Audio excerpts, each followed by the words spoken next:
Hello guys, કેમ છો? મજામાં ને? ઇન્ડોઆઈસમાં એકવાર ફરીથી આપ સૌનું સ્વાગત છે. આજનો આપણો પહેલો આર્ટિકલ નાગ એન્ટી ટેન્ક ગાઇડેડ મિસાઇલના બારામાં છે. યુપીએસસી, જીપીએસસી અને સ્પીપા ત્રણેય એક્ઝામ માટે મોસ્ટ ઇમ્પોર્ટન્ટ આર્ટિકલ છે. જીપીએસસીમાં નાગ મિસાઇલના રિલેટેડ બે વાર ક્વેશ્ચન આવ્યો છે. એક ક્વેશ્ચન નાગના ઉપર હતો અને બીજો ક્વેશ્ચન હેલિના ઉપર હતો. આ હેલિના છે ને એ નાગનું અપગ્રેડેડ વર્ઝન છે. આ હેલિના મિસાઇલને હેલિકોપ્ટરમાંથી લોન્ચ કરવામાં આવે છે. તો એના વિશે પણ હું તમને ડિટેલમાં ઇન્ફોર્મેશન આપવાનો છું. એના પહેલાં થોડો માહોલ બનાવીને ઇન્ફોર્મેશન લઈએ કે આ નાગ એન્ટી ટેન્ક ગાઇડેડ મિસાઇલ અત્યારે ન્યૂઝમાં કેમ આવે છે. તો જો ન્યૂઝમાં આવવાનું કારણ તો એ છે કે ડીઆરડીઓ દ્વારા આ નાગ એન્ટી ટેન્ક ગાઇડેડ મિસાઇલનો જે ફાઇનલ યુઝર ટ્રાયલ છે તો એને રાજસ્થાનના જે પોખરણ રેન્જ છે, થાર ડેઝર્ટમાં, રાજસ્થાનના થાર ડેઝર્ટમાં જે પોખરણ રેન્જ છે તો ત્યાં આ નાગ એન્ટી ટેન્ક ગાઇડેડ મિસાઇલ જે એક થર્ડ જનરેશન મિસાઇલ છે તો એનો સક્સેસફુલ ફાઇનલ યુઝર ટ્રાયલ છે તો એને કન્ડક્ટ કરવામાં આવ્યો છે. અને એટલા જ માટે આ નાગ એન્ટી ટેન્ક ગાઇડેડ મિસાઇલ ન્યૂઝમાં આવી છે. હવે આ એન્ટી ટેન્ક શબ્દથી તમે શું સમજો છો? મેં લગભગ થોડા દિવસ પહેલાં જ મેં તમને એન્ટી સબમરીન કીધું હતું. એન્ટી જ્યારે પણ આવે એટલે તમારે સમજી જવાનું કે સામેવાળી માની લો કે એન્ટી સબમરીન હોય તો સબમરીનને ડિસ્ટ્રોય કરવા માટે, સબમરીનને ન્યુટ્રલાઇઝ કરવા માટે એનો યુઝ થાય. તો એવી રીતે અહીંયા એન્ટી ટેન્ક લખ્યું છે. તો આનો મતલબ શું થાય કે જે દુશ્મન દેશના ટેન્ક હોય, સમજી ગયા, આર્મીના જે ટેન્ક હોય તો એને ડિસ્ટ્રોય કરવા માટે આ જે મિસાઇલ છે તો એનો યુઝ કરવામાં આવશે. માની લો કે ભવિષ્યમાં ભગવાન ના કરે અને પાકિસ્તાન અથવા તો ચાઇના સાથે આપણું યુદ્ધ થાય તો આ સમયમાં પાકિસ્તાનના જે ટેન્ક હોય, આર્મીના ટેન્ક હોય તો એને ડિસ્ટ્રોય કરવા માટે આ જે નાગ એન્ટી ટેન્ક ગાઇડેડ મિસાઇલ જે એક થર્ડ જનરેશન મિસાઇલ છે તો એનો યુઝ કરવામાં આવે છે. તો આ તમને ખબર પડી ગઈ. હવે જો અહીંયા તમે આ ફાઇનલ યુઝર ટ્રાયલ આ શબ્દથી તમે શું સમજ્યા? જેવી રીતે કોઈ વેક્સિન હોય ને, કોવિડ-19 માટે અત્યારે ઘણા બધા દેશો વેક્સિન ઉપર કામ કરી રહ્યા છે. તો જે પણ લેબની અંદર વેક્સિન બનતી હોય તો ડાયરેક્ટ લોકોને આપી ના દેવાની હોય, સમજી ગયા. એની થોડી સાઇડ ઇફેક્ટ જોવી પડે તો એના ઇનિશિયલ લેવલમાં વેરિયસ ટ્રાયલ કરવામાં આવે, વેરિયસ ફેઝિસની અંદર ટ્રાયલ કરવામાં આવે. તો જેમ વેક્સિનના ટ્રાયલ થાય એવી જ રીતે મિસાઇલના પણ શું કરવામાં આવે છે? ટ્રાયલ કરવામાં આવે છે ભાઈ, સમજી ગયા. તો એટલા માટે ઓલરેડી આના ઘણા બધા ટ્રાયલ થયા છે પરંતુ આના ફાઇનલ સ્ટેજનો જે છેલ્લો યુઝર ટ્રાયલ છે તો એ હાલમાં કન્ડક્ટ કરવામાં આવ્યો છે અને એ સક્સેસફુલ રહ્યો છે ને એટલા જ માટે આ નાગ એન્ટી ટેન્ક ગાઇડેડ મિસાઇલ ન્યૂઝમાં આવી છે. તો આ બેઝિક ઇન્ફોર્મેશન તમને મળી ગઈ. હવે જો જીપીએસસી દ્વારા બે વાર આ નાગ એન્ટી ટેન્ક ગાઇડેડ મિસાઇલ વિશે ક્વેશ્ચન પૂછવામાં આવે છે તો આપણે આ ટોપિકને સ્કીપ ના કરવો જોઈએ. જીપીએસસીને હજુ પણ જો ડીવાયએસઓ એસટીઆઈની ખાસ કરીને જે એસટીઆઈની એક્ઝામ છે જીપીએસસીની તો એ ક્લાસ 3ની એક્ઝામ આવવાની છે. એના સિવાય ક્લાસ 2ની પીઆઈની એક્ઝામ આવવાની છે. પછી થોડા મહિના પછી જીપીએસસીમાં ક્લાસ 1-2ની એક્ઝામ આવવાની છે. તો તમારે આ જે કરંટ અફેર્સ છે તો એને પ્રાયોરિટી આપવાની છે. ને હું જીપીએસસીના જે લેવલનું પેપર બને છે એ જ લેવલના હું અહીંયા કરંટ અફેર્સ લઈને આવું છું. ઇવન તમને યુપીએસસીમાં તો ફાયદો થવાનો જ છે, સમજી ગયા. યુપીએસસીમાં તમે એક વર્ષના કરંટ અફેર્સ અને જે ક્વેશ્ચન પૂછવામાં આવે એ કરીને જશો પછી તમારે જીએસના પેપરમાં કશું જોવું જ નહીં પડે, સમજી ગયા. પણ સાથે સાથે હું અત્યારે જીપીએસસીને પણ લઈને ચાલું છું જેથી કરીને જે પણ મેમ્બર જીપીએસસી માટે પ્રિપેરેશન કરે છે તો એને પણ ફાયદો થઈ જાય. તો અત્યારે આ ટોપિક તમારે ખૂબ જ આને ધ્યાનથી સાંભળવાનો છે. ડાયરેક્ટ ક્વેશ્ચન બનશે. તો આ નાગ એન્ટી ટેન્ક ગાઇડેડ મિસાઇલ છે તો આને કોના દ્વારા ડેવલપ કરવામાં આવી છે? તો આ દરેક લોકો નોટ ડાઉન કરશે. DRDO, defence research and development organisation. હવે જો જે લોકોને ડીઆરડીઓનું નામ તમને ખબર હોય તો તમારે નોટ્સમાં પૂરું નામ લખવાનું નહીં. નોટ્સ બનાવો ને તો જસ્ટ ખાલી એટલું જ લખવાનું નાગ, પછી એટીજીએમ, પછી લખવાનું બાય ડીઆરડીઓ, જસ્ટ આટલું તમારે લખવાનું છે. અને બ્રેકેટમાં થર્ડ જનરેશન આવું કરી દેવાનું, સમજી ગયા. હવે જો ખાસ કરીને આ જે નાગ એન્ટી ટેન્ક ગાઇડેડ મિસાઇલ છે તો આનો મેઇન મકસદ શું છે? તો જે પણ દુશ્મન દેશના ટેન્ક હોય તો એને સ્ટ્રાઇક કરવા માટે, એને ન્યુટ્રલાઇઝ કરવા માટે એનો યુઝ થાય છે. તો આ તો મેં તમને પહેલાં પણ કીધું. હવે જો આ ઇમ્પોર્ટન્ટ સ્ટેટમેન્ટ છે, આ જે નાગ એન્ટી ટેન્ક ગાઇડેડ મિસાઇલ છે તો આને રાત્રિના સમયે પણ યુઝ કરી શકાય છે. રાત્રિમાં પણ જે પણ દુશ્મન દેશના ટેન્ક હોય તો એના ઉપર અટેક કરવાની કેપેબિલિટી આ નાગ એન્ટી ટેન્ક ગાઇડેડ મિસાઇલમાં છે. દરેક લોકો આ યાદ રાખે, ખૂબ જ ઇમ્પોર્ટન્ટ છે. ડાયરેક્ટ સ્ટેટમેન્ટ બનશે એવું નથી કે જસ્ટ દિવસમાં જ આપણે આનો યુઝ કરી શકીએ છીએ. રાત્રિના સમયે પણ આપણે જે નાગ એન્ટી ટેન્ક ગાઇડેડ મિસાઇલ છે તો એનો યુઝ કરી શકીએ છીએ. અને આ સ્ટેટમેન્ટ ઇમ્પોર્ટન્ટ છે. આની મિનિમમ રેન્જ કેટલી છે? જો જીપીએસસી માટે છે ને રેન્જ ખૂબ જ ફેવરેટ છે. જીપીએસસીનું કોઈ પણ તમે મિસાઇલના રિલેટેડ તમે પેપર જોઈ લો, મતલબ ક્વેશ્ચન જોઈ લો, એમાં તમને આ રેન્જ ઉપરના કોઈ જે સ્ટેટમેન્ટ છે તો એ જોવા મળશે. તો દરેક લોકો અહીંયા ધ્યાન આપશે. જે મિનિમમ રેન્જ છે તો 500 મીટર છે. જો મીટર લખ્યું છે, કિલોમીટર નથી. અહીંયા માની લો કે તમને કન્ફ્યુઝ કરવા હોય ને તો 5 મીટર, 5 કિલોમીટર આવી રીતે જીપીએસસી તમને કરી શકે છે. તો તમારે બિલકુલ કન્ફ્યુઝ થવાનું નથી. મિનિમમ રેન્જની વાત આવે તો 500 મીટર છે. પરંતુ પરંતુ મેક્સિમમ રેન્જ 4 કિલોમીટર છે. તો આ તમારે યાદ રાખવાનું છે. અહીંયાથી ડાયરેક્ટ ક્વેશ્ચન બનશે. As a third generation the fire and forget category system the Nag uses imaging infrared seeker. આ પણ ઇમ્પોર્ટન્ટ છે. દરેક લોકો નીચે સ્ટેટમેન્ટમાં લખે કે ભાઈ આ જે નાગ છે તો આ જે નાગ એન્ટી ટેન્ક ગાઇડેડ મિસાઇલ છે તો એની અંદર ઇમેજિંગ ઇન્ફ્રારેડ સિકર હોય છે. આ ઇમેજિંગ ઇન્ફ્રારેડ સિકર શું કરે છે, જે ટાર્ગેટ હોય તો એને લોક કરી દે છે કે ભાઈ આ જગ્યાએ મારો ટાર્ગેટ છે, અને એના પછી જ આ જે મિસાઇલ છે તો એ લોન્ચ થાય છે. અને આ ફાયર એન્ડ ફરગેટ મિસાઇલ છે, એટલે કે એક વખત આ મિસાઇલ ફાયર થયા પછી એને કોઈ પણ ડાયરેક્શન આપવાની જરૂર નથી. એક વખત ફાયર કરી દો, વાત પતી ગઈ. ઓટોમેટિક એ જે દુશ્મન દેશનું ટેન્ક હોય તો એને ખતમ કરી નાખે છે. તો આપણને તમને ખબર પડી ગઈ ફાયર એન્ડ ફરગેટ કેટેગરીની મિસાઇલ છે, થર્ડ જનરેશન મિસાઇલ છે. ઇમેજિંગ ઇન્ફ્રારેડ સિકર હોય છે, જે ટાર્ગેટને લોન્ચ થતાં પહેલાં શું કરે છે, લોક કરે છે. હવે જો જે નાગ એન્ટી ટેન્ક ગાઇડેડ મિસાઇલ છે તો એનું એક અપગ્રેડેડ વર્ઝન છે જેનું નામ છે હેલિના. આ હેલિના વિશે જીપીએસસીએ ક્વેશ્ચન પૂછ્યો હતો ભાઈ, સમજી ગયા. તો હેલિના શું છે, તો હેલિકોપ્ટર લોન્ચ વર્ઝન છે. હેલિકોપ્ટર લોન્ચ વર્ઝન એટલે શું થાય, નાગને આ જે નાગ મિસાઇલ છે તો એને હેલિકોપ્ટરમાંથી લોન્ચ કરવાની, સમજી ગયા. તો આ બેઝિક વસ્તુ તમારે યાદ રાખવાની છે કે હેલિના છે તો helicopter launch version of the Nag anti tank guided missile છે, અને આને પણ ડીઆરડીઓ દ્વારા ડેવલપ કરવામાં આવ્યું છે. અને હવે જો આના ઘણા બધા જે યુઝર ટ્રાયલ છે તો એ સક્સેસફુલ થઈ ગયા છે, બરાબર. 2018માં આનો જે યુઝર ટ્રાયલ છે તો સક્સેસફુલ થયો છે. પરંતુ હવે આનો જેમ અત્યારે આપણે ઉપર આ જે એન્ટી ટેન્ક ગાઇડેડ મિસાઇલનો ફાઇનલ ટ્રાયલ જોયો ને, તો એવી જ રીતે નાગ એન્ટી ટેન્ક ગાઇડેડ જે મિસાઇલ છે તો એનો પણ ફાઇનલ ટ્રાયલ છે તો એ હવે ડીઆરડીઓ કન્ડક્ટ કરવાનું છે. તો આ બેઝિક ઇન્ફોર્મેશન દરેક લોકોને મળી ગઈ. હવે અહીંયાથી કોઈ પણ ક્વેશ્ચન આવશે તો આપણી 100% ગેરંટી છે ભાઈ કે તમારે જીપીએસસીમાં ક્વેશ્ચન રોંગ પડવાનો નથી, અને યુપીએસસીમાં તો પડશે જ નહીં. તો આપણે બેઝિક ઇન્ફોર્મેશન લઈ લીધી છે. હવે આપણે આઇસોલેશનમાં સ્ટડી કરવાનું નથી. આની સાથે હું તમને લિંક કરીને નિર્ભય મિસાઇલ વિશે ક્વેશ્ચન પૂછું છું. દરેક લોકો આન્સર આપો કે આ જે નિર્ભય મિસાઇલ છે તો એ કેવી મિસાઇલ છે, સબસોનિક મિસાઇલ છે, કેવી મિસાઇલ છે, સમજી ગયા. આની રેન્જ કેટલી છે, પછી એના સિવાય આની કેપેબિલિટીઝ કેટલી છે, સમજી ગયા. પણ આ દરેક જે એક્ઝામના પોઈન્ટ ઓફ વ્યૂ અને કોના દ્વારા ડેવલપ કરવામાં આવી છે, તો આ જે સારા પોઈન્ટ છે જે એક્ઝામમાં જ્યાંથી ક્વેશ્ચન બની શકે છે તો દરેક લોકો ગૂગલમાં સર્ચ કરીને વિડીયોના કમેન્ટ બોક્સમાં લખે, સાથે તમારી નોટ્સમાં નોટ ડાઉન કરે. કારણ કે આ પ્રકારનું કરંટ અફેર્સ આપણે જે લિંક કરીને કરીએ એનાથી તમારું ઘણું બધું રિવિઝન થઈ જાય છે. અને પાર્ટિસિપેટ યાર બહુ ઓછા લોકો કરે છે. આ વસ્તુ સારી ના કહેવાય. ઘણા બધા લોકો સ્પીપાની એક્ઝામ પતીને સ્પીપાની એક્ઝામ એના પછી ઘણા બધા લોકોએ આન્સર આપવાનું બંધ કર્યું. આ છે ને નેગેટિવ ઇમેજ કહેવાય યાર. આ વસ્તુ સારી ના કહેવાય યાર. ફેલ થવું, પાસ થવું આ બધું જીવનનો ભાગ છે. આને આટલું બધું સિરિયસલી નહીં લેવાનું. મેં તમને પહેલાં પણ કીધું છે, તમે એક્ઝામની અંદર એક દિવસની એક્ઝામમાં ફેલ થાવ છો, જીવનમાં થતા નથી. આવી રીતે તમે સ્પીપાની એક્ઝામમાં ડિમોટિવેટ થશો તો યુપીએસસીમાં શું થશે. યસ્ટરડે યુપીએસસીનું રિઝલ્ટ આવ્યું છે, બરાબર. ઘણા બધા લોકો પાસ થયા છે, ઘણા બધા લોકો ફેલ થયા. તો યાર તમારું જીવન ત્યાં અટકી જતું નથી. આ રીતે ક્યારે પણ ગીવ અપ કરવાનું નહીં. બધા લોકો પાર્ટિસિપેટ કરો અને જ્યાં ભૂલ થઈ છે એમાંથી શીખવાની કોશિશ કરો યાર.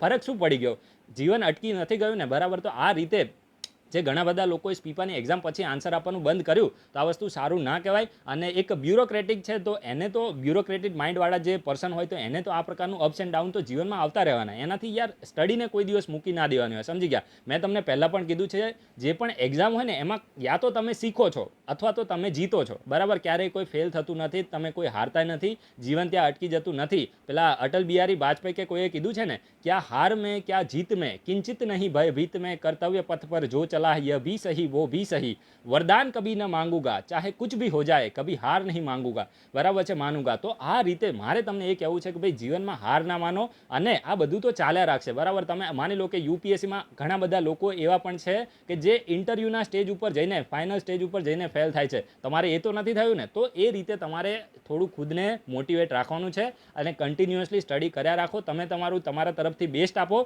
તમારા ટાઈમ ઉપર તમને સફળતા મળી જશે. તો આ રીતે મારે તમને થોડું કહેવું છે કે ભાઈ સ્પીપાનું હવે નાની એવી એક્ઝામમાં જે ફેલ થયા એના સિવાય જે યસ્ટરડે યુપીએસસીનું રિઝલ્ટ આવ્યું એમાં કોઈ ફેલ થયા તો અહીંયા રૂકી ના જવાનું, બરાબર. કન્ટિન્યુઅસલી પ્રિપેરેશન ચાલુ રાખો. યુપીએસસીની જર્નીમાં આ બધા અપ્સ એન્ડ ડાઉન આવતા રહેશે અને એમાં તમારે સ્ટેબલ કરવાનું છે. કારણ કે જસ્ટ છે ને યુપીએસસી, આ થોડું તમને 2 મિનિટ હું તમારી લઉં છું. યુપીએસસીમાં તમે ફાઇનલ રિઝલ્ટમાં તમારું નામ આવી જશે ત્યાંથી તમારી સફળતા પૂરી નથી થતી. એકચ્યુઅલી જર્ની ત્યાંથી ચાલુ થાય છે. કારણ કે એના પછી પણ આ પ્રકારની સફળતાઓ નિષ્ફળતાઓ રહેવાની. યુપીએસસીમાં એક બ્યુરોક્રેટ તમે બની ગયા પછી, સિવિલ સર્વન્ટ બન્યા પછી પણ તમારે કન્ટિન્યુઅસલી સ્ટ્રગલ જ કરવાનું છે, સમજી ગયા. ત્યારે તો એક્ઝામ કરતાં અત્યારે જે સ્ટ્રગલ છે એના કરતાં વધારે ત્યારે હશે, સમજી ગયા. અને ત્યારે જો આવું થશે તો પછી તમે ડિમોટિવેટ વધારે થઈ જશો ને. તો એટલા માટે અત્યારથી જ પ્રિપેર રહેવાનું છે. આ બધા અપ્સ એન્ડ ડાઉન આવે એની માટે ખુદને આ પરિસ્થિતિની અંદર સ્ટેબલ રાખતા શીખવાનું છે, બરાબર છે. તો દરેક લોકોને કહીશ કે ભાઈ તમે આ પ્રકારના નાના ફેલિયર્સથી તમે સ્ટડીને મૂકી ના દો અને આન્સર આપવાનું રાખો, સમજી ગયા. તો મને પણ મજા આવશે, તમને પણ મજા આવશે અને બધા આપણે સાથે આગળ આગળ વધીશું. અને વિડીયો ગમે તો થોડું લાઇક કરવાનું રાખો તો વધારે સારું. અને ડિસ્ક્રિપ્શન બોક્સમાં ટેલિગ્રામ ચેનલની લિંક આપી છે, ત્યાંથી તમે ટેલિગ્રામમાં જોઈન થઈ શકો છો, અથવા તો ટેલિગ્રામમાં જઈને જસ્ટ ખાલી ઇન્ડોઆઈએસ સર્ચ કરશો તો પણ તમે ડાયરેક્ટ ત્યાંથી જોઈન થઈ જશો. લગભગ 2,500 જેટલા ત્યાં સબસ્ક્રાઈબર છે, તો એ ચેનલમાં તમારે જોઈન થઈ જવાનું છે. તો આપણે 1-2 મિનિટ તમારી લીધી એની માટે સોરી, પણ જરૂરી પણ હતું, કારણ કે ઘણા બધા લોકોના છે ને, મેં જોયું વોટ્સઅપમાં પણ ઘણા બધા લોકો મેસેજ કરે છે, પણ ત્યાં તો રિપ્લાય આપવો શક્ય થતો નથી કે એક્ઝામમાં સ્પીપાનું એક્ઝામ ખરાબ ગયું ત્યારથી સ્ટડી થતી નથી અને થોડું ડિમોટિવેશન આવી ગયું છે અને મતલબ ટેન્શન થાય છે ને, આ ઘણા બધા મેસેજ આવે છે ને એ વસ્તુ થોડી નેગેટિવ કહેવાય. આ વસ્તુ અવોઇડ કરો તમે તો વધારે સારું છે, અને આન્સર આપવાનું રાખો, બરાબર. તો હવે આપણે બિલકુલ સમય ખરાબ ન કરતા પાછી આપણે આપણી ડિસ્કશન ઉપર આવી જઈએ છીએ. હવે જો નેક્સ્ટ જે આર્ટિકલ છે ને, તો એ શ્રીલંકાના બારામાં છે. હવે આ ડાયરેક્ટ આપણા ઇન્ડિયાથી રિલેટેડ નથી, સમજી ગયા. આ આર્ટિકલ ડાયરેક્ટ ઇન્ડિયાથી રિલેટેડ નથી, પરંતુ મેન્સમાં અને ઇન્ટરવ્યૂમાં આ તમને સારું એવું કામમાં આવશે, સમજી ગયા. મેન્સમાં પણ તમને પૂછવામાં આવી શકે છે, અથવા તો ઇન્ટરવ્યૂમાં પણ તમને પૂછવામાં આવે કે શ્રીલંકામાં 20th અમેન્ડમેન્ટ અત્યારે ન્યૂઝમાં છે, તો એ શું છે, સમજી ગયા. ઇન્ડિયાના નેબરહુડ છે, તો આપણને એના વિશે ઇન્ફોર્મેશન હોવી જોઈએ ને. તો અત્યારે ન્યૂઝ એ છે કે શ્રીલંકાની અંદર 20th અમેન્ડમેન્ટ છે, તો એને પાસ કરી દેવામાં આવ્યું છે. જેમ આપણા ઇન્ડિયાની અંદર પણ જે આપણું કોન્સ્ટિટ્યુશન છે, સંવિધાન છે, તો એની અંદર અમેન્ડમેન્ટ કરવામાં આવે છે. તો એવી જ રીતે શ્રીલંકાની અંદર 20મો સંવિધાન સંશોધન છે, તો એને પાસ કરવામાં આવ્યું છે. અને આ એક્ઝામના પોઈન્ટ ઓફ વ્યૂ અને આપણે એક જનરલ ઇન્ફોર્મેશન માટે પણ સારું એવું ઇમ્પોર્ટન્ટ છે. તો ખાસ કરીને જો ઇમ્પોર્ટન્ટ વસ્તુ શું છે કે આ જે 20મું સંશોધન છે ને, તો એ શ્રીલંકાના પ્રેસિડેન્ટને, જેમ આપણા ઇન્ડિયાની અંદર પ્રાઇમ મિનિસ્ટરને ખૂબ જ વધારે પાવર છે, તો એવી જ રીતે આ 20મું સંવિધાન સંશોધન છે, તો એ જે શ્રીલંકાના પ્રેસિડેન્ટ છે એને ખૂબ જ વધારે પાવર અને ઇમ્યુનિટી આપે છે. દરેક લોકો આને નોટ ડાઉન કરશે. જે 20મું જે સંશોધન થયું શ્રીલંકામાં, તો એને આ સંશોધન શ્રીલંકાના જે પ્રેસિડેન્ટ છે, જે આપણે રાષ્ટ્રપતિ કહીએ, જે ખાસ કરીને અત્યારે કોણ છે, ગોટાબાયા રાજપક્ષે છે. ગોટાબાયા રાજપક્ષે અને એનો ભાઈ મહિન્દા રાજપક્ષે. તો એ મહિન્દા રાજપક્ષે કોણ છે, તો એ પ્રાઇમ મિનિસ્ટર છે, અને ગોટાબાયા રાજપક્ષે કોણ છે, પ્રેસિડેન્ટ છે. તો જે શ્રીલંકાના પ્રેસિડેન્ટ છે, તો એને ખૂબ જ વધારે પાવર આપવા માટે આ 20મું સંવિધાન સંશોધન છે, તો એને પાસ કરવામાં આવ્યું છે. The amendment rolls back to the શ્રીલંકા's 90th amendment, a 2015 legislation that sought to clip presidential power while strengthening the parliament. હવે કહેવા શું માંગે છે, જો 2015ની અંદર શ્રીલંકામાં 19મું અમેન્ડમેન્ટ, શ્રીલંકાનું જે કોન્સ્ટિટ્યુશન છે, તો એમાં 19મું અમેન્ડમેન્ટ પાસ કરવામાં આવ્યું હતું. અને આ જે 19મું અમેન્ડમેન્ટ હતું, તો એ પ્રેસિડેન્ટ પાસે જે પાવર હતા, તો એને ઓછા કરીને, જો ઇમ્પોર્ટન્ટ છે, યાદ રાખજો. હું તમને છે ને એક લિંક બનાવીને કહું એટલે તમને વધારે મજા આવશે. જો ઇનિશિયલી છે ને એક 18મું અમેન્ડમેન્ટ, 19મું અને 20મું આ 3 અમેન્ડમેન્ટ છે, બરાબર. તો જે 18મું અમેન્ડમેન્ટ હતું ને, 18મું, તો એમાં શ્રીલંકાના પ્રેસિડેન્ટને ખૂબ જ વધારે પાવર આપી દેવામાં આવ્યો હતો, સમજી ગયા. 18મા અમેન્ડમેન્ટમાં શ્રીલંકાના પ્રેસિડેન્ટને ખૂબ જ વધારે પાવર આપી દેવામાં આવ્યો, અને આ થોડા નાટક વધારે કરવા લાગ્યા. પછી એના પછી 19મું અમેન્ડમેન્ટ આવ્યું. ક્યારે? 2015માં 19મું અમેન્ડમેન્ટ આવ્યું, અને 2015માં 19મા અમેન્ડમેન્ટે જે શ્રીલંકાના પ્રેસિડેન્ટ હતો, તો એના પાવરને ફરીથી ઓછો કરી દીધો, સમજી ગયા. આમાં વધારવામાં આવ્યો 18માં, પછી 19માં એક વખત ફરીથી ઓછો કરી દેવામાં આવ્યો. અને જે પાર્લામેન્ટ છે, શ્રીલંકાની પાર્લામેન્ટ છે, જેમ ઇન્ડિયાની પાર્લામેન્ટ હોય ને, સંસદ, તો એમ શ્રીલંકાની પાર્લામેન્ટને વધારે મજબૂત કરવામાં આવી. પરંતુ હવે ફરીથી એક વખત ફરીથી 20મું સંવિધાન સંશોધન પારિત કરવામાં આવ્યું, અને 2019માં જે સારી વસ્તુ કરવામાં આવી હતી એને ફરીથી ઊંધી કરી દેવામાં આવી. એટલે કે ફરીથી જે પ્રેસિડેન્ટની પોસ્ટ હતી, તો એને મજબૂત કરી દેવામાં આવી, સમજી ગયા. આમાં પ્રેસિડેન્ટને મજબૂત કરવામાં આવ્યા, પછી પ્રેસિડેન્ટની પોસ્ટને વીક કરવામાં આવી, પાછી પ્રેસિડેન્ટની પોસ્ટને મજબૂત કરવામાં આવી. તો આ જ વસ્તુ 20મો સંવિધાન સંશોધન છે. આ તમને ખબર પડી ગઈ હશે. હવે જો આ બેઝિક ઇન્ફોર્મેશન મેં જે તમને કીધી ને, હવે આ 20મા સંવિધાન સંશોધનથી થયું શું કે ત્યાંના જે પ્રાઇમ મિનિસ્ટર છે, તો એમને જસ્ટ ખાલી એક સેરેમોનિયલ હેડ બનાવી દીધા છે. જેમ આપણા જે પ્રેસિડેન્ટ છે, તો એમાં એક નોમિનલ હેડ હોય છે ને એક રિયલ હેડ હોય છે, સમજી ગયા. અથવા તો આને ડી ફેક્ટો આપણે કહીએ ને એક ડી જુરે, સમજી ગયા. ડી જુરે કોને કહેવાય? તો જે પ્રેસિડેન્ટ હોય, તો એને આપણે ડી જુરે કહીએ છીએ, સમજી ગયા. પ્રેસિડેન્ટ હોય તો એને આપણે ડી જુરે કહીએ છીએ, અને જે પ્રાઇમ મિનિસ્ટર છે, તો એને આપણે ડી ફેક્ટો હેડ કહીએ છીએ. ડી ફેક્ટો હેડ કહીએ છીએ, એટલે કે ફેક્ટમાં રિયલમાં જે હેડ કોણ છે, તો પ્રાઇમ મિનિસ્ટર છે. પરંતુ અત્યારે હવે શું થયું છે, શ્રીલંકાની અંદર જે પ્રેસિડેન્ટ છે, તો એને ડી ફેક્ટો બનાવી દેવામાં આવે છે. પ્રેસિડેન્ટને ડી ફેક્ટો, અને જે પ્રાઇમ મિનિસ્ટર છે, તો એને ડી જુરે બનાવી દેવામાં આવે છે. એટલે કે જે ઇન્ડિયાના પ્રેસિડેન્ટની જે સિચ્યુએશન છે, તો એ સિચ્યુએશન શ્રીલંકાના પ્રાઇમ મિનિસ્ટરની કરી દીધી, સમજી ગયા. અને ઇન્ડિયાના પ્રાઇમ મિનિસ્ટરની જે સિચ્યુએશન છે, તો એ સિચ્યુએશન શ્રીલંકાના પ્રેસિડેન્ટની કરી દીધી. તો આ બેઝિક ઇન્ફોર્મેશન તમને બધાને ખબર પડી ગઈ હશે. અને મેં મારા તરફથી બેસ્ટ ટ્રાય કર્યો છે કે અત્યારે જે પણ ટોપિક ન્યૂઝમાં આવ્યો એને મેં તમને સમજાવવામાં હું સફળ થયો હોય, સમજી ગયા. એના પછી જે નેક્સ્ટ આર્ટિકલ છે તો તે ખાસ કરીને સીપીઆઈ ઇન્ડસ્ટ્રીયલ વર્કરના બારમાં છે, એટલે કે consumer price index for industrial worker 2020ની યુપીએસસીની એક્ઝામ જે 4 ઓક્ટોબરે થઈ, એમાં કન્ઝ્યુમર પ્રાઇસ ઇન્ડેક્સ અને હોલસેલ પ્રાઇસ ઇન્ડેક્સ છે તો એના વિશે ડાયરેક્ટ ક્વેશ્ચન બન્યો તો ભાઈ એટલા માટે આ ટોપિકને મેં સિલેક્ટ કર્યો છે. અને આપણી 100% ગેરંટી છે આવનારી જે એસટીઆઈની એક્ઝામ છે તો એમાં ડાયરેક્ટ ક્વેશ્ચન બનશે કે સીપીઆઈ ફોર ઇન્ડસ્ટ્રીયલ વર્કર છે તો એને કોના દ્વારા રિલીઝ કરવામાં આવે છે અને સીપીઆઈ ઇન્ડસ્ટ્રીયલ વર્કરનું બેઝ યર કયું છે, સમજી ગયા. આના વિશે ક્વેશ્ચન આવવાની સંભાવના વધારે છે. તો બેઝ યર છે ને અહીંયાથી ક્વેશ્ચન કેમ બનશે, કારણ કે અત્યારે ન્યૂઝ એ છે કે જે લેબર મિનિસ્ટ્રી છે, લેબર મિનિસ્ટ્રી જેના દ્વારા આ સીપીઆઈ ફોર ઇન્ડસ્ટ્રીયલ વર્કર છે, એગ્રીકલ્ચર લેબર છે, તો આ જે બધું છે સીપીઆઈ ફોર ઇન્ડસ્ટ્રીયલ વર્કર. હવે જો આ જે સીપીઆઈ છે ને ઇન્ડસ્ટ્રીયલ વર્કર, તો આ મેઇન સીપીઆઈથી અલગ છે. સીપીઆઈ અર્બન છે, રૂરલ છે અને કમ્બાઇન. તો સીપીઆઈ, જો આ વસ્તુ તમે યાદ રાખજો, હું અહીંયા તમને લખી દઉં એટલે તમારે કન્ફ્યુઝ ના થવાય. સીપીઆઈ ઇન્ડસ્ટ્રીયલ વર્કર છે, એગ્રીકલ્ચર લેબર છે, તો આ બધું કોના દ્વારા રિલીઝ કરવામાં આવે તો આ લેબર મિનિસ્ટ્રી દ્વારા આને રિલીઝ કરવામાં આવે છે, લેબર બ્યુરો, સમજી ગયા. પરંતુ સીપીઆઈ જે અર્બન છે, પછી સીપીઆઈ રૂરલ છે અને સીપીઆઈ કમ્બાઇન છે. આ સીપીઆઈ કમ્બાઇનનો યુઝ કરીને આપણી જે મોનેટરી પોલિસી છે તો એમાં સીપીઆઈ કમ્બાઇનનો યુઝ કરવામાં આવે છે, સમજી ગયા, ઇન્ફ્લેશનને ધ્યાનમાં લેવા માટે. તો આ જે સીપીઆઈ અર્બન, રૂરલ અને કમ્બાઇન છે ને, તો આને સીએસઓ, સેન્ટ્રલ સ્ટેટિસ્ટિકલ ઓર્ગેનાઇઝેશન દ્વારા, સમજી ગયા, સીએસઓ દ્વારા આને રિલીઝ કરવામાં આવે છે. પરંતુ આ સીપીઆઈ ફોર ઇન્ડસ્ટ્રીયલ વર્કર છે, એગ્રીકલ્ચર લેબર છે, તો આને કોના દ્વારા રિલીઝ કરવામાં આવે છે તો મિનિસ્ટ્રી ઓફ લેબર દ્વારા આ સીપીઆઈ ફોર ઇન્ડસ્ટ્રીયલ વર્કર અને એગ્રીકલ્ચર લેબરને રિલીઝ કરવામાં આવે છે. તો આ તમારે ખાસ યાદ રાખવાનું છે. અને એટલા જ માટે અત્યારે ન્યૂઝ એ છે કે જે મિનિસ્ટ્રી ઓફ લેબર છે તો એને એક નોટિફિકેશનને ઇસ્યુ કરીને સીપીઆઈ ઇન્ડસ્ટ્રીયલ વર્કર માટે જે બેઝ યર છે, એટલે કે જે આધાર વર્ષ છે, એને 2016 કરી દીધું છે. ભાઈ જેટલું ઇમ્પોર્ટન્ટ તમે આને નોટ ડાઉન કરવું હોય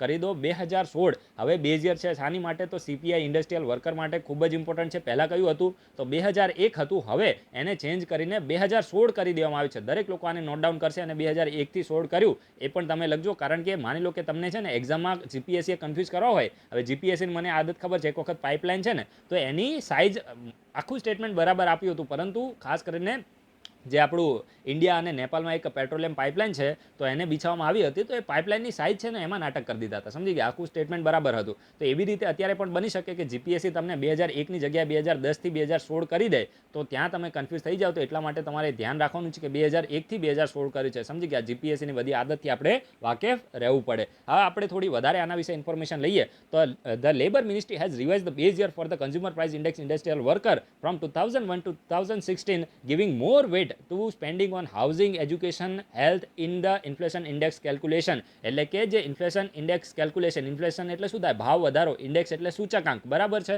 તો જે ભાવ વધારો સૂચકાંકનું જે કેલ્ક્યુલેશન થાય છે તો એમાં જે મિનિસ્ટ્રી ઓફ લેબરે શું કર્યું છે કે જે consumer price index for industrial worker છે તો એમાં હવે ખાસ કરીને જે હાઉસિંગ ઉપર જે પણ ખર્ચો થાય છે, એજ્યુકેશન ઉપર જે ખર્ચો થાય છે, હેલ્થ ઉપર જે ખર્ચો થાય છે, તો એને વધારે વેટેજ આપી દેવામાં આવ્યું છે. ઇમ્પોર્ટન્ટ છે, દરેક લોકો નોટ ડાઉન કરશે.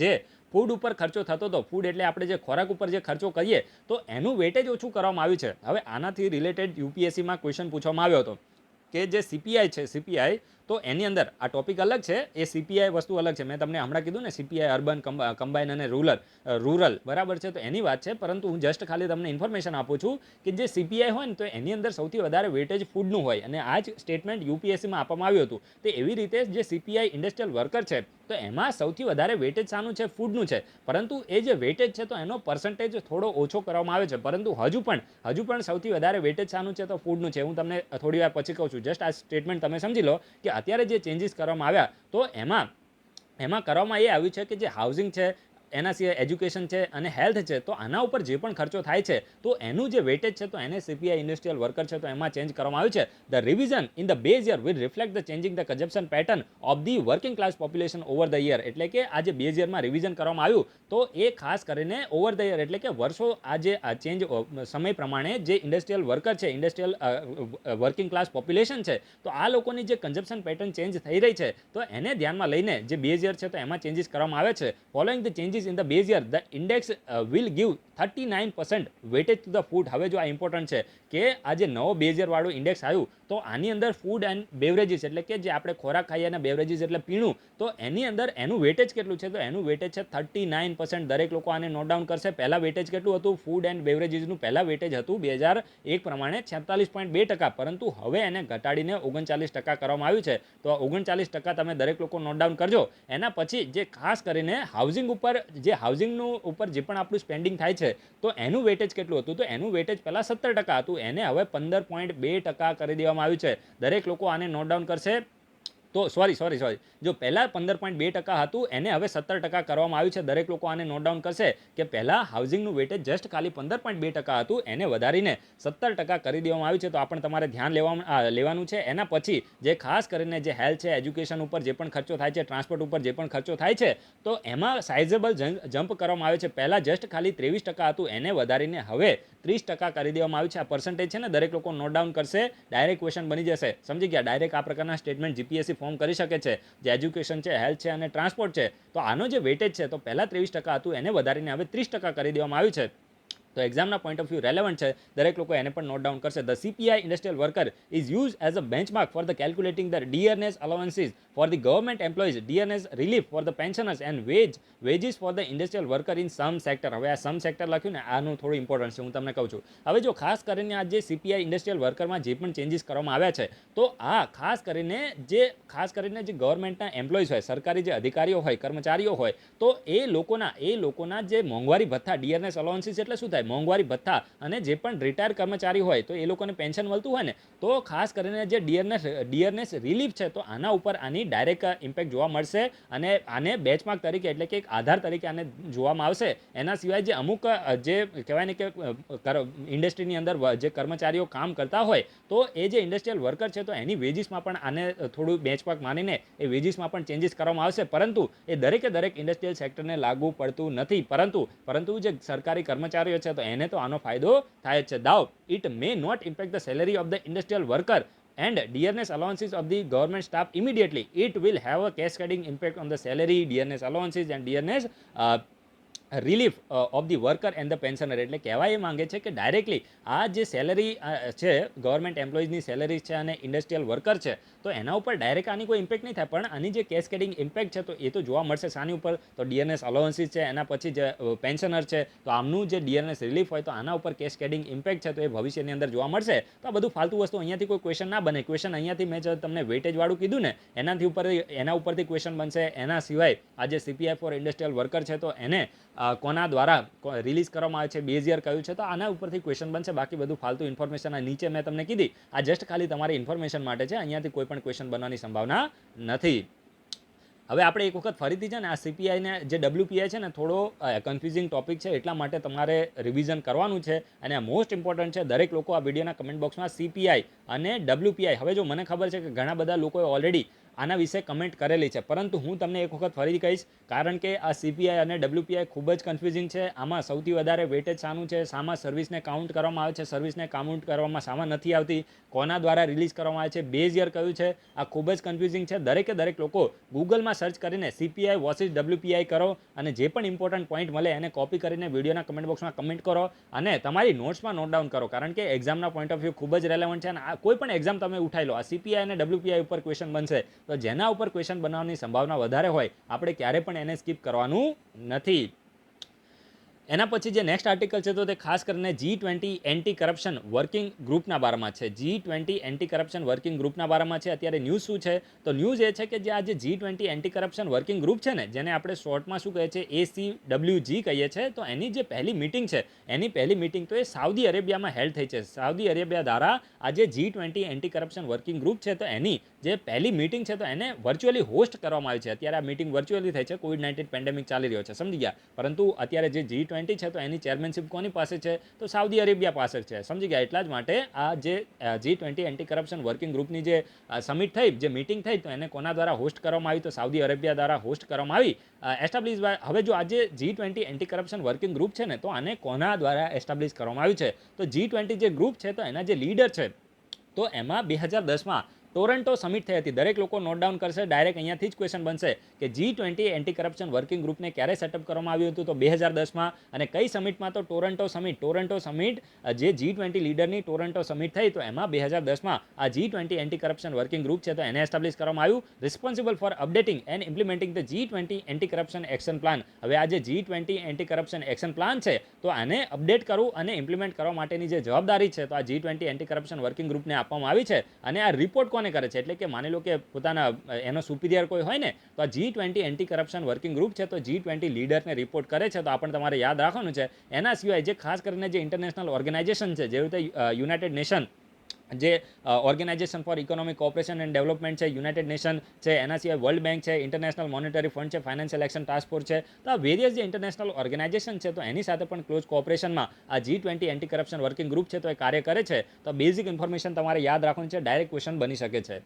હવે આની સાથે લિંક કરીને હું તમને ઓર્ગેનાઇઝેશનમાં એક ક્વેશ્ચન પૂછું છું. બહુ જ સારો ટોપિક છે અને એના રિલેટેડ ક્વેશ્ચન આવવાની સંભાવના ખૂબ જ વધારે છે. હવે જે રીતે G20 હોય ને તો આપણે એમાં સમજી શકીએ કે 19 કન્ટ્રીઝ પ્લસ એક યુરોપિયન યુનિયન, તો આનું મેમ્બર છે ને આ સાથે મળીને G20 બને છે. સમજી ગયા? એવી જ રીતે હવે તમને કન્ફ્યુઝ કરવા હોય તો G77 ઉપર ક્વેશ્ચન આવે કે આ G77 છે તો એની અંદર 77 મેમ્બર છે. આ પ્રકારનું સ્ટેટમેન્ટ બને. હવે 77 નથી. આ તમને એ જ કહેવું છે એટલા માટે જ હું ક્વેશ્ચન બનાવું છું. તો આ વિડીયોના કમેન્ટ બોક્સમાં તમે આ G77 વિશે થોડી ઇન્ફોર્મેશન સર્ચ કરીને કહો કે G77 છે તો આ G77ની હાલમાં પ્રેસિડેન્સી કોના પાસે છે? એક ડિસ્પ્યુટેડ કન્ટ્રી છે, મતલબ ડિસ્પ્યુટેડ એટલે જે હંમેશા ન્યૂઝમાં રહેતી હોય છે, એ કન્ટ્રી પાસે આની પ્રેસિડેન્સી છે. અને આની અંદર કેટલા મેમ્બર છે એ તમારે ખાસ કહેવાનું છે. G77માં કેટલા મેમ્બર છે? બન્યું હતું ત્યારે તો 77 મેમ્બર હતા, પણ આના હાલ કેટલા મેમ્બર છે તમારે કહેવાનું છે. આનો મેઇનલી મકસદ શું છે? અને શું ચાઇના આનું મેમ્બર છે?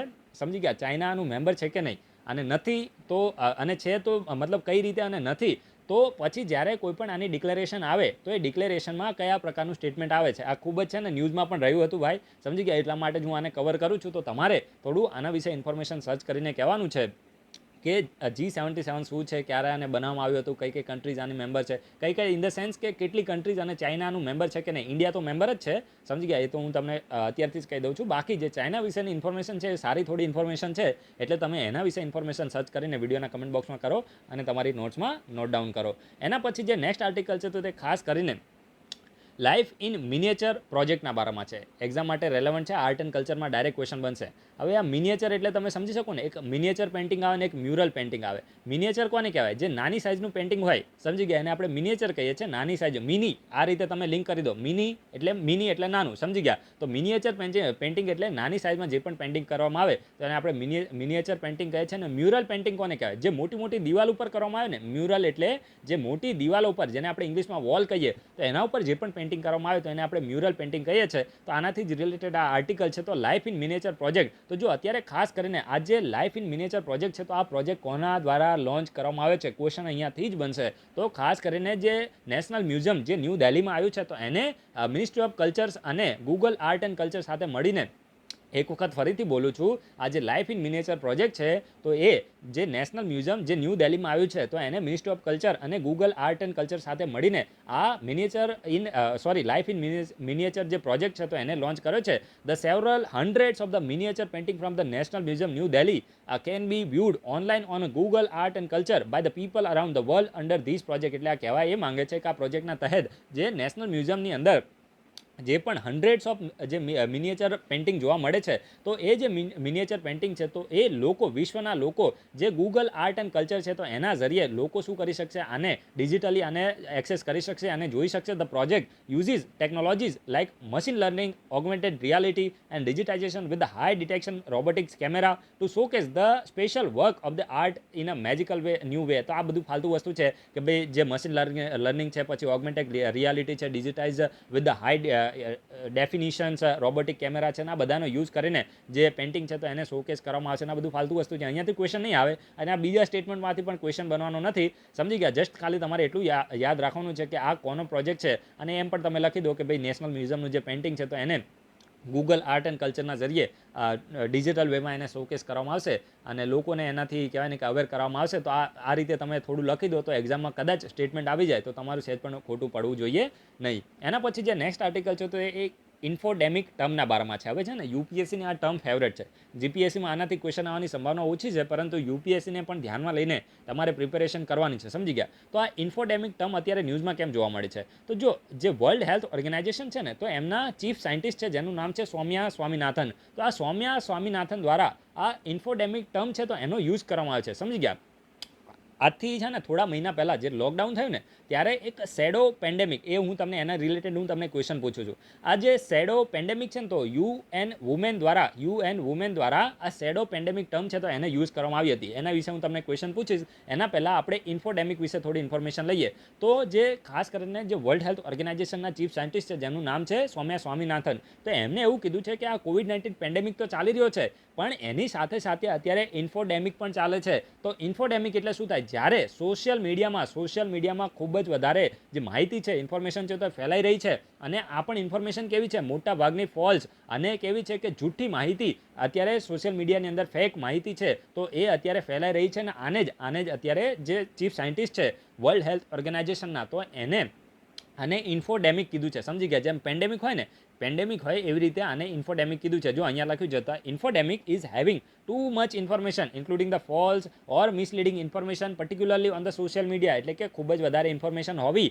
અને ઇન્ફોર્મેશનમાં પણ કેવી ઇન્ફોર્મેશન? ફોલ્સ અને મિસલીડિંગ, જે ખોટી ઇન્ફોર્મેશન છે. અને કઈ જગ્યાએ? તો સોશિયલ મીડિયા ઉપર. તો આને જ ઇન્ફોડેમિક કહેવાય છે. અને it may lead to the confusion, અને આનાથી શું થાય છે કે લોકો છે તો એમાં કન્ફ્યુઝન ઊભી થાય છે, અને જે સરકાર છે તો એનામાં મિસટ્રસ્ટ ઊભો થાય છે, અને પબ્લિક હેલ્થ જે રિસ્પોન્સ છે તો એને પણ આની નેગેટિવ ઇમ્પેક્ટ થાય છે. તો આ ઇન્ફોડેમિક જે ટર્મ છે તો આ કયા કન્ટેક્સમાં યુઝ થઈ, તો એ પણ તમારે યાદ રાખવાનું છે. હવે આનાથી રિલેટેડ મેં તમને કીધું ને કે શેડો પેન્ડેમિક વિશે હું તમને ક્વેશ્ચન પૂછું છું. તો આ શેડો પેન્ડેમિક શું છે? આ શેડો પેન્ડેમિક ટર્મ એ ધ હિન્દુમાં આના વિશે મોટા એડિટોરિયલ છપાયા હતા, સમજી ગયા. લોકડાઉન પછી આ શેડો પેન્ડેમિક છે. ગમે તેમ તો હું તમને શોર્ટમાં કહી દઉં તો વુમનના રિલેટેડ છે. તો ગૂગલમાં સર્ચ કરીને આ શેડો પેન્ડેમિક વિશે જે પણ રેલેવન્ટ ઇમ્પોર્ટન્ટ પોઈન્ટ છે એ આ વિડીયોના કમેન્ટ બોક્સમાં લખો ને તમારી નોટ્સમાં નોટ ડાઉન કરો. તો આજે આપણે પૂરો આર્ટિકલ જે કહેવાય ને કે જેટલા ઇમ્પોર્ટન્ટ આર્ટિકલ હતા તો એને આપણે ડિસ્કસ કરી લીધા છે. આશા રાખું છું કે આ વિડીયોમાં તમને મજા આવી હશે અને કંઈક નવું શીખવા અને જાણવા મળ્યું હોય તો વિડીયોને થોડો લાઇક કરી દો. અને તમારા મિત્રો છે તૈયારી કરતા હોય તો એને વિડીયોને જસ્ટ આપણે ગુડ મોર્નિંગનો મેસેજ ફોરવર્ડ કરીએ